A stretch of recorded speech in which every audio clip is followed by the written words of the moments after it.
Story രണ്ടാം ഭാഗത്തിന്റെ promotion പരിപാടിയിൽ ലവ് ജിഹാദിനെതിരായവർ എന്ന പേരിൽ 38 പേരെയാണ് അണിയറക്കാർ ഇന്നലെ ഹാജർ. സോഷ്യൽ മീഡിയയിൽ ഏറ്റവും കൂടുതൽ ചർച്ചയാവുന്ന ഒന്നാണ് ബീഫ്. ശ്രദ്ധിച്ചാൽ മനസ്സിലാവും BJPയുടെ വളർച്ചയോട് കൂടിയിട്ടാണ് ഈ രാജ്യത്ത് ഭീകരമായ കേരള സ്റ്റോറി സംബന്ധമായിട്ടുള്ള കാര്യം സംസാരിക്കാനാണ് വന്നത്. ഞാൻ ഇതിനെക്കുറിച്ച് സംസാരിച്ച് അങ്ങ് നീട്ടി പോകാനൊന്നും അല്ല ഇവിടെ വന്നേക്കുന്നത്. കേരളത്തിലെ സ്റ്റോറിയും കാര്യങ്ങളൊന്നും അല്ലെന്ന് എല്ലാവർക്കും അറിയുന്ന കാര്യങ്ങളാണ്. ആ ട്രെയിലർ തന്നെ കണ്ടപ്പോൾ നിങ്ങളൊന്ന് ആലോചിച്ച് നോക്കിയേ. ആ ബീഫിന്റെ സംഭവം തന്നെ നമ്മുടെ മേജർ രവി പറഞ്ഞൊരു കാര്യം, ആ കുട്ടി ചിലപ്പോൾ ഒരു നമ്പൂതിരി ആയിക്കോട്ടെ അല്ലെങ്കിൽ തന്ത്രി ആയിക്കോട്ടെ, അതിന് ചിലപ്പോൾ ഇഷ്ടപ്പെടാത്തതുകൊണ്ടാണെങ്കിലോ എന്നൊക്കെയുള്ള രീതി. എന്ത് കോപ്പാണെങ്കിലും ശരി, കേരള സ്റ്റോറി എന്ന് പറഞ്ഞിട്ട് ഇപ്പം കാണിക്കുന്ന ഈ ഒരു തോന്നിവാസത്തിനോട് എനിക്ക് ഒട്ടും യോജിപ്പും കാര്യങ്ങളൊന്നുമില്ല. എനിക്കെന്നല്ല, ഒരു മലയാളികൾക്കും യോജിപ്പില്ല. ഇന്നലെ ഡൽഹിയിൽ ഒരു പ്രസ് മീറ്റും കാര്യങ്ങളൊക്കെ നടത്തുകയൊക്കെ ചെയ്തിട്ടുണ്ടായിരുന്നു. 10-30 പെണ്ണുങ്ങളെ കൊണ്ടിരുത്തിയിട്ട് അവർക്കുണ്ടായ അനുഭവങ്ങളും അതൊക്കെ വെച്ചിട്ട് അതിൽ ഏതെങ്കിലും ഒരു കേരളത്തിലൊരു പെണ്ണുങ്ങളുണ്ടായിരുന്നു. പിന്നെ ഇവിടുത്തെ കേരള സ്റ്റോറി എന്നാണ് ഈ പറയുന്നത്. സത്യം പറയാലോ, ഇവിടുത്തെ രാഷ്ട്രീയക്കാർ, ഇവിടെ രാജ്യം ഭരിക്കുന്ന, ഞാൻ പറയാതെ തന്നെ അറിയാലോ, മഹാത്മാര് കാണിക്കുന്ന ഓരോ തോന്നിവാസങ്ങൾ, അല്ലാതെ എന്ത് പറയാനാണ്, കാണിക്കുന്ന ഓരോ തോന്നിവാസം കാരണം ഇവിടെ തമ്മിലടിപ്പിക്കാൻ വേണ്ടി കാണിക്കുന്നു. എന്തൊക്കെയാണ് പടച്ചു വിടുന്നത്. പടത്തിലെ ഡയറക്ടറും പ്രൊഡ്യൂസറും സംസാരിക്കുന്ന ഒരു വീഡിയോ ഞാൻ നിൽക്കൊന്ന് വെച്ചുതരാം. അവന്മാർ തന്നെ പറയുന്നുണ്ട്, ഇത് പാൻ ഇന്ത്യൻ ആണ്, പാൻ ഇന്ത്യൻ മാങ്ങാത്തൊലി പാൻ ഇന്ത്യൻ കോപ്പ് വന്നിരിക്കുന്നു. എടാ നീയൊക്കെ എന്തിനാടാ ഇങ്ങനെ? ഇത് സപ്പോർട്ട് ചെയ്യാൻ കുറെ ആൾക്കാരും ഉണ്ട്, ഇവിടുത്തെ കുറെ രാഷ്ട്രീയക്കാരും ഉണ്ട്. ഇതൊക്കെ എന്തിനാ ഇവിടെ സംസാരിക്കേണ്ട വല്ല കാര്യങ്ങളുണ്ടോ? ഇല്ല. എന്തിനാണ് മനുഷ്യൻ്റെ ഈ ഒരു കാലഘട്ടത്തിൽ ജാതിയോ മതമോ അങ്ങനെ ഒന്നുമില്ല, ഒന്നുമില്ല. എത്ര ഹിന്ദുക്കളുടെ വീട്ടിലാണ് ഈ പറയുന്ന മുസ്ലിംസ് ഉണ്ട്, എത്ര മുസ്ലിംസിന്റെ വീട്ടിലാണ് ക്രിസ്ത്യൻസ് ഉണ്ട്. എടേ, ഇത് കേരളമാണ്, അതും കൂടെ ഒന്ന് മനസ്സിലാക്കുന്നത് നല്ലതായിരിക്കും. ഇവിടെ വന്നിട്ട് ഈ രാഷ്ട്രീയം വളർത്താൻ വേണ്ടി കാണിക്കുന്ന ഓരോ തോന്നിവാസങ്ങളോടൊന്നും എനിക്ക് വലിയ യോജിപ്പും കാര്യങ്ങളൊന്നുമില്ല. ഈ ഡയറക്ടറും പ്രൊഡ്യൂസറും ഒക്കെ പറയുന്നതിൻ്റെ ഒരു വീഡിയോ ഞാൻ നിങ്ങൾക്ക് വെച്ചുതരാം. ഓക്കെ, അത് കഴിഞ്ഞിട്ട് ഇവിടുത്തെ നമ്മുടെ അഖിൽമാരാറിന്റെ ഒരു ചെറിയൊരു കാര്യം കൂടെ വെക്കാവേ. ഇതൊന്ന് കാണും. സ്റ്റോറി രണ്ടാം ഭാഗത്തിന്റെ പ്രൊമോഷൻ പരിപാടിയിൽ ലവ് ജിഹാദിനെതിരായവർ എന്ന പേരിൽ 38 പേരെയാണ് അണിയറക്കാർ ഇന്നലെ ഹാജരാക്കിയത്. മഹാരാഷ്ട്ര, മധ്യപ്രദേശ്, ബീഹാർ, രാജസ്ഥാൻ, ഗുജറാത്ത്, ജമ്മു എന്നിവിടങ്ങളിൽ നിന്നുള്ളവരാണെന്ന് ഇവർ പറയുന്നു. തെക്കേ ഇന്ത്യയിൽ നിന്നും ഒരാൾ പോലും ഇല്ലാതിരിക്കെ കേരള സ്റ്റോറി എന്ന പേര് എന്തിനു നൽകി എന്നതാണ് ചോദ്യം.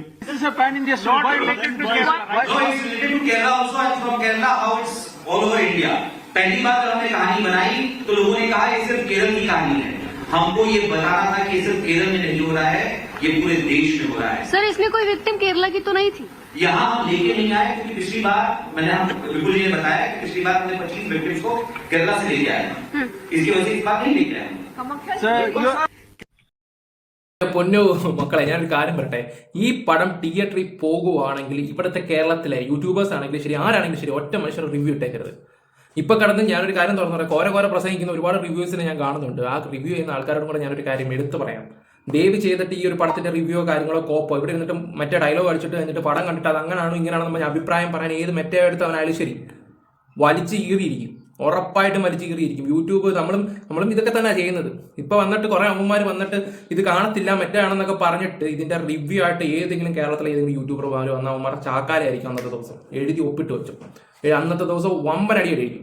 കാരണം എല്ലാം പ്രഹസനം പറയും, പോവരുത് എന്ന് പറഞ്ഞിട്ട് പോയി റിവ്യൂ ചെയ്യുന്ന കുറെ അമ്മമാരുണ്ട്. പ്രത്യേകിച്ച് മെയിൻ ആയിട്ടുള്ള ടീംസ് ആണെങ്കിൽ ശരി, ഇപ്പം ആരെ പേരെടുത്ത് പറയുന്നുണ്ട്, റിവ്യൂ ചെയ്യുന്നവരൊക്കെ അറിയാമല്ലോ. ഇപ്പൊ കുറച്ചുകൊണ്ടിരിക്കുന്ന അമ്മമാരോടും കൂടെ ഞാൻ പറയുന്നത്, ഓവർ ഷോ ആണെങ്കിൽ എല്ലാത്തിനും നിരത്തി അടിക്കും, ഉറപ്പാണ്. കാരണം ഇപ്പൊ എല്ലാം ഇതിനെക്കുറിച്ച് സംസാരിക്കുന്നുണ്ട്. നമ്മുടെ നാടിനെ ഇത്രയും മോശമാക്കിയുള്ള രീതിയില്ല പ്രസന്റ് ചെയ്യുമ്പോൾ ഓക്കെ, അത് പോയി ഇനി റിവ്യൂ ചെയ്യുകയാണെങ്കിൽ ഒറ്റ മനുഷ്യനും ദയവ് ചെയ്തിട്ട് പോകരുത്. കേരള സ്റ്റോറി 1 തന്നെ നിങ്ങൾക്ക് കാണുമ്പോൾ മനസ്സിലാക്കാൻ പറ്റും. 33,000 പെൺകുട്ടികളെ റിക്രൂട്ട്മെന്റ് ചെയ്തത് ISISലേക്കൊക്കെ എന്തൊക്കെയാണ് അടിച്ചുവിടുന്നത് ഇവന്മാര്. ഞാൻ അറിയാൻ മേത്തോട്ട് ചോദിക്കും, ഒറ്റ പെൺകുട്ടികളില്ല കേരളത്തിലെ. ചുമ്മാ ആ ഡയറക്ടറും ഇല്ല, ചില നമ്മളറിയാലോ നോർത്ത് ഇന്ത്യനൊക്കെ ചെല്ലുമ്പോൾ ബബ്ബ അടിക്കുന്നതിനുണ്ടല്ലോ, അതുപോലെയാണ് ഡയറക്ടറും പ്രൊഡ്യൂസറും ഇരുന്ന് അടിച്ചുകൊണ്ടിരിക്കുന്നത്. ഈ പടം ഇവിടെ ഓടിപ്പിക്കുകയോ ചെയ്യരുത്, അതുപോലെ തന്നെ പേരും മാറ്റണം. അല്ലെങ്കിൽ പിന്നെ നമ്മളൊക്കെ വെറും ഉണ്ണാക്കാന്മാരാവുന്ന രീതിയിലായി പോലോ. ദേവി അത് ഒരു മനുഷ്യനാണെങ്കിൽ പോലും ഈ മൂവി കാണരുത് എന്ന് മാത്രമേ ഉള്ളൂ. പിന്നെ അത് മാത്രമല്ല, ഇവിടുത്തെ പ്രമുഖരായിട്ട് ഒരുപാട് ആൾക്കാരുണ്ട് വലിയ വലിയ വിഷയങ്ങളൊക്കെ വരുമ്പോൾ സംസാരിക്കുന്നത്. നമ്മുടെ അഖിൽമാരാര്, ഞാൻ ആ പുള്ളിയും കൂടെ ഒന്ന് ചെറുതായിട്ടൊന്ന് മെൻഷൻ ചെയ്യാന്ന് കരുതി. ഞാൻ ഇതിനെക്കുറിച്ച് കൂടുതൽ ഞാൻ സംസാരിക്കുന്നില്ല. കേരള സ്റ്റോറിനെ കുറിച്ച് ഇനി അങ്ങനെയാണ് മെറ്റയാണ് മാടയാണ് കോടയാണ് ചക്കയാന്ന് പറഞ്ഞിട്ട് കാര്യമില്ല. ഈ ഒരു കാര്യം എന്ന് വെച്ചാൽ ഇത്രയും കൊണ്ടങ്ങ് നിർത്തിയാൽ മതി. നമ്മൾ ആരും പോകുന്നില്ല, ഇത് കാണുന്നവരോടാ പറയുന്നത്. നമ്മൾ ഒരു മനുഷ്യരും ഈ പടം കാണാൻ പോകത്തില്ല എന്ന് ധൈര്യത്തോടെ കമ്മില്ല. പിന്നെ കുറെ അറിയാലോ, കോമൂത്രവും സെറ്റൊക്കെ കാണുമല്ലോ, അവന്മാർ വന്നിട്ട് ചിലപ്പം വലിയ ഡയലോഗ് അടിക്കും. ഓക്കെ, ഞാൻ കൂടുതൽ അതിനെക്കുറിച്ചൊന്നും പറയുന്നില്ല. വിവരം കെട്ടവന്മാർ വന്ന് ഡയലോഗ് അടിക്കുന്നെങ്കിൽ അടിക്കട്ടെ. കേരള സ്റ്റോറി എന്നും പറഞ്ഞിട്ട് കാണിക്കുന്ന ഒരു മലയാളിക്ക്, നട്ടലുള്ള ഒരു മലയാളി അക്സെപ്റ്റ് ചെയ്യത്തില്ല. അതിപ്പോൾ ഈ രാജ്യം ഭരിക്കുന്ന പാർട്ടി, അവർക്ക് മെയിനായിട്ട് നിൽക്കുന്ന മലയാളികളുണ്ടെങ്കിൽ പോലും അവന്മാർ പോലും അക്സെപ്റ്റ് ചെയ്യില്ല. നട്ടലുള്ള തന്തൊക്കെ എനിക്ക് അവന്മാർ ചെയ്യത്തില്ല, അത് ഉറപ്പാണ്. ഓക്കെ, എന്തായാലും നമുക്ക് മാരാര് പറയുന്നത് കേട്ടിട്ട് വരാം. സോഷ്യൽ മീഡിയയിൽ ഏറ്റവും കൂടുതൽ ചർച്ചയാവുന്ന ഒന്നാണ് ബീഫ് കഴിക്കുന്നതിനെ കുറിച്ചാണ് ഒരു ചർച്ച നടക്കുന്നത്. അപ്പം പൊതുവേ BJP പാർട്ടി എന്ന് പറയുമ്പോൾ തന്നെ അതിൻ്റെ അത് ബീഫ് കഴിക്കാൻ പാടില്ല, പശു നമ്മളെ അമ്മേനെ പോലെ കരുതണം എന്നൊരു സംസാരമുണ്ട്. അതുകൊണ്ട് തന്നെ അഖിലേട്ടനോട് ചോദിക്കണം, അഖിലേട്ടൻ ബീഫ് കഴിക്കാറുണ്ടോ? ഈ ഒരു കാര്യത്തിനെ കുറിച്ച് അഖിലേട്ടൻ്റെ അഭിപ്രായം എന്താണ്? അത് നിങ്ങളുടെ ഒരു അബദ്ധധാരണയാണ്. BJPക്കാർ ബീഫ് നിങ്ങളെന്ന് പറയുന്നത് പശുവിനെ കഴിക്കാത്ത ഒരുപാട് പേരെ എനിക്കറിയാം.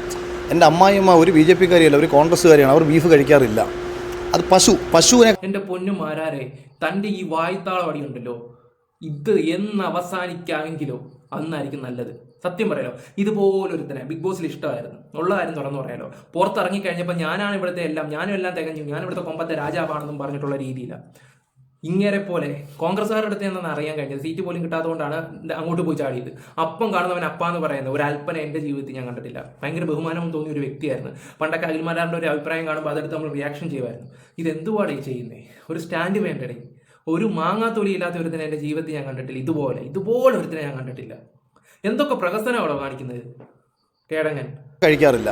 അല്ലാതെ ഇപ്പം ഞാൻ ഒരുപാട് പോത്തും ബീഫും ഒക്കെ കഴിച്ചുകൊണ്ട് യൂറിക് ആസിഡ് കൂടി മരുന്ന് കഴിച്ചുകൊണ്ടിരിക്കുന്ന ഒരാളാണ്. അപ്പം ശാരീരികമായിട്ടുള്ളത് മാറ്റി വെച്ച് കഴിഞ്ഞാൽ ആഹാരം എന്ന് പറയുന്നത് സ്വാതന്ത്ര്യമാണ്. ഇവിടെ എൻ്റെ അറിവിൽ അതൊക്കെ നമ്മൾ ഇവിടെ അനാവശ്യമായിട്ടുണ്ടാക്കുന്ന കുറേ വിവാദങ്ങളാണെന്നേ. ഇപ്പോൾ എൻ്റെ അറിവിൽ എങ്ങനെ എവിടെ പോയിട്ടാണ് നിങ്ങൾ ബീഫ് കഴിക്കുന്നത്? ഏതെങ്കിലും ഹോട്ടലിൽ പോയിട്ട് BJPക്കാർ പറഞ്ഞിട്ടുണ്ടോ ഇവിടെ ബീഫ് വയ്ക്കരുതെന്ന്? ഉത്തരേന്ത്യയുടെ കൾച്ചർ വേറെയാണ്. നിങ്ങൾ അത് പഴം വരുവാണെന്ന് പോടെ വിടുന്നു. അല്ല എന്താ പറയാനാ? കേരളത്തിൽ പറയത്തില്ല മാരാരെ, കേരളത്തിൽ പറയൂല. പക്ഷെ നോർത്തിലോട്ടൊക്കെ ചെല്ലണം. അവിടെ ഇതല്ല, ഇതിൻ്റെ അപ്പുറം തോന്നിയ ദിവസം നടക്കും. പക്ഷെ ഒരു കാര്യം നിങ്ങൾ ആരും ശ്രദ്ധിക്കുന്നില്ല, ഇന്ത്യയിൽ നിന്നാണ് കൂടുതൽ ഈ പറഞ്ഞ ബീഫും കാര്യങ്ങളും ഒക്കെ ഈ പറഞ്ഞ പോത്തിൻ്റെ കച്ചവടം നടത്തുന്നത് ഇന്ത്യയിലാണ് കൂടുതലും. എന്നിട്ട് അവിടെ നോർത്തിലെ പ്രഹസനങ്ങളൊക്കെ ഒന്ന് കാണണം. ഇവനെ പോലുള്ളവരൊക്കെ ഞാൻ ബഹുമാനിക്കുന്ന ഒരു വ്യക്തി, ഞാൻ തന്നെ എടുത്തു പറയും, ഇവനെ പോലുള്ളവരൊക്കെ നമ്മുടെ നാട്ടിലുണ്ടെങ്കിൽ ആൾക്കാരുടെ മൈൻഡ് മാറ്റും. സത്യം പറയാമല്ലോ, മൈൻഡ് മാറ്റിയെടുക്കും. കാരണം സ്വന്തം നേട്ടത്തിന് വേണ്ടി വന്നിട്ട് എന്ത് കുറയ്ക്കും, സ്വന്തം നേട്ടത്തിന് വേണ്ടി. അതുപോലൊരു വൃത്തിയായിട്ടവനാണെന്ന് ഞാൻ എടുത്തു പറയും ഇയാളെ കുറിച്ച്. മനസ്സിലാക്കും. 1857 ഒന്നാം സ്വാതന്ത്ര്യ സമരത്തിൽ തോക്കേന്തിയ ബ്രിട്ടീഷുകാരനോട് പോരാടിയ ഒരു ജനതയുടെ പ്രധാനപ്പെട്ട പ്രശ്നമെന്ന് പറയുന്നത് അന്ന് പശുവിൻ്റെ നെയ്യ് പുരട്ടിയ തിര കടിച്ചു വലിക്കാൻ വേണ്ടി ഹിന്ദുക്കളോട് ആവശ്യപ്പെട്ടതും പന്നിയുടെ നെയ്യ് പുരട്ടിയ തിര കടിച്ചു വലിക്കാൻ വേണ്ടി മുസ്ലിങ്ങളോട് ആവശ്യപ്പെട്ടതുമാണ്. അതായത് പശുവിൻ്റെയും പന്നിയുടെയും പേരിൽ 1857 ബ്രിട്ടനെതിരെ പോരാടിയ ഒരു ജനതയുള്ള ഒരു പ്രദേശത്ത് 2025 നരേന്ദ്രമോദി ഭരിക്കുന്നത് കൊണ്ടോ അല്ല 2014 മോദി വന്നതൊന്നും കൊണ്ടുണ്ടായ പ്രശ്നങ്ങളല്ല ഇത് രാഷ്ട്രീയത്തിന് വേണ്ടിയിട്ട് ജനങ്ങളെ തമ്മിലടിപ്പിക്കാൻ വേണ്ടിയിട്ട് പ്രത്യേകിച്ച് കേരളത്തിലുള്ള കമ്മ്യൂണിസ്റ്റ് പാർട്ടി പോലുള്ള പാർട്ടിക്കാർ എവിടെങ്കിലും ഈ രാജ്യത്തിൻ്റെ ഏതെങ്കിലും ഒരു കോണിൽ നടക്കുന്ന ഒരു പ്രശ്നത്തെ ഈ 130 കോടി വരുന്ന ജനങ്ങൾക്കിടയിൽ മൊത്തവും സംഭവിച്ചുകൊണ്ടിരിക്കുകയാണെന്ന് പറഞ്ഞ് പ്രചരിപ്പിച്ച് വലുതാക്കി മനുഷ്യനെ ഭിന്നിപ്പിക്കുകയാണ്. അപ്പോൾ ഇത് നമ്മൾ എവിടെയും ഒരു പ്രശ്നമുണ്ടോ ഈ രാജ്യത്ത് മുസ്ലിംസിന് പ്രശ്നമുണ്ടെങ്കിൽ അത് റിയലായിട്ട് അഡ്രസ്സ് ചെയ്യണം. പക്ഷേ ഇല്ലാത്ത പ്രശ്നമുണ്ടെന്ന് വരുത്തി തീർത്ത് ഹിന്ദുവിനെയും മുസ്ലിമിനെയും തമ്മിലടിപ്പിക്കലല്ല മതേതരത്വം. ഇപ്പൊ ഈ കോൺഗ്രസ് ഈ നാറിക്ക് സീറ്റ് കൊടുത്തായിരുന്നെങ്കിൽ ഇപ്പൊ അവൻ വന്നിരുന്നേനെ. ഈ BJP ഈ 2020 നിർത്തി അങ്ങ് അപമാനിച്ചേനവൻ. അങ്ങനെ ഒരു നാണം കെട്ടൊരു വ്യക്തിയാണ് ഈ അഖിൽമാരാരെന്ന് പറയുന്നത്. അതെല്ലാം പോട്ടെ, പഴയ ഒരു സാധനം എടുത്തങ്ങ് വെച്ച് തരാം. അയ്യോ തക്കടും മോനെ, മറന്നിട്ടില്ലടേ, ഒന്നും മറന്നിട്ടില്ല. ശ്രദ്ധിച്ചാൽ മനസ്സിലാവും BJPയുടെ വളർച്ചയോട് കൂടിയിട്ടാണ് ഈ രാജ്യത്ത് ഭീകരമായ വിഭാഗീയത സൃഷ്ടിക്കപ്പെട്ടത്. ഭീകരമായ വിഭാഗീയത. അപ്പം അതായത് ഇപ്പം BJPക്കാർ പോയിട്ട് മുസ്ലിം സമുദായത്തെ ഇല്ലാതാക്കുമെന്നോ അവരെ കൊല്ലുമെന്നോ എന്നുള്ളതൊന്നും അല്ല. പക്ഷെ രണ്ടു പേർ തമ്മിൽ കാണുമ്പോൾ സംശയത്തിന്റെ കണ്ണോട് കൂടിയിട്ട് നോക്കാൻ തുടങ്ങും. ഇവിടെ ഒരു അഖിൽമാരാരും ഒരു മുഹമ്മദ് ഷഫീഖും കൂടെ തമ്മിൽ കണ്ടാൽ പരസ്പരം കൈ കൊടുക്കുമ്പോൾ പേര് പറഞ്ഞു കഴിയുമ്പോൾ ശരിടാ കാണാം എന്ന് തോന്നിപ്പിക്കത്ത കാലം യവൻ സുഡാപ്പിയാണോ, സംശയം യവൻ സംഖ്യയാണോ, കുറി ഇട്ടിട്ടുണ്ടല്ലോ, ഇവന്റെ നെറ്റി തഴമ്പുണ്ടല്ലോ, ഇവൻ താടി വളർത്തിയിട്ടുണ്ടല്ലോ. ഇത് ഭയങ്കരമായിട്ട് സൃഷ്ടിച്ചത് BJP ആണ്. സംഖ്യയാണോ, ഇവൻ സുഡാപ്പിയാണോ, ഇവനല്ലേ ശരിക്കും നിങ്ങൾ തന്നെ പറ. കാരണം എന്താ പറയുക, ഞാൻ ഇത്ര ദേഷ്യത്തോടെ പറയാനുള്ള കാരണം എന്ന് വെച്ചാൽ ജനങ്ങളെ തമ്മിലടിപ്പിക്കുക. മനസ്സിലായോ? ജനങ്ങളെ തമ്മിലടിപ്പിക്കുക, അത് തന്നെ ചെയ്തുകൊണ്ടിരിക്കുന്നത്. ഇത് പഴയ വീഡിയോ, പണ്ടത്തെ വീഡിയോ. ഇപ്പം വന്നിട്ട് പറയുന്ന ഓരോ കാര്യങ്ങളൊക്കെ കണ്ടില്ലേ? ഇനി ഇതൊക്കെ തിരിച്ചങ്ങോട്ട് കഴിഞ്ഞിട്ട് ഇവൻ ഓരോ കഥകളൊക്കെ അടിച്ച് അങ്ങ് ഇറക്കും. നാളെ ഇവനായിരിക്കും ഏറ്റവും വലിയ ഞാൻ പറഞ്ഞാൽ ചിലപ്പോൾ കൂടിപ്പോകും. എന്തായാലും ഈ ഒരു വിഷയം കാരണം ബീഫിന് നല്ല മാർക്കറ്റിംഗ് അങ്ങനെ തന്നെ പറയത്തുള്ളൂ. ഇപ്പോൾ പൊറോട്ടയും ബീഫും ഇപ്പം എല്ലാവരും പൊറോട്ടയും ബീഫും അപ്പം എല്ലാ ഫാമിലി വ്ളോഗേഴ്സ് വരെ എടുത്തിട്ട് ഓരോ കാര്യങ്ങളൊക്കെ ഇന്ന് ഞാനൊരു വീഡിയോ ഉണ്ടായിരുന്നു, ഞാനത് വെച്ചുതരാം.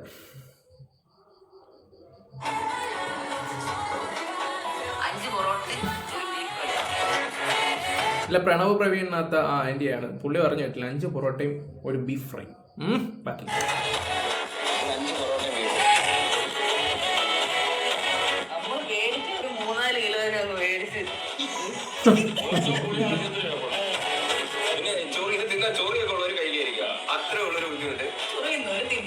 അതെ.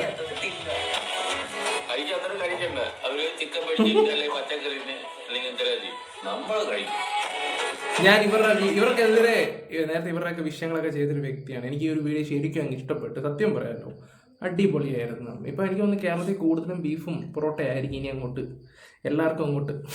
കേരള സ്റ്റോറി എന്നും പറഞ്ഞിട്ട് ഓരോ തോന്നിവാസങ്ങളും കാണിച്ചെടുത്തിട്ട് മനുഷ്യരെ തമ്മിൽ തെറ്റിക്കാൻ നോക്കുന്നു. അല്ലാതെ എന്തോ പറയാനാണ്.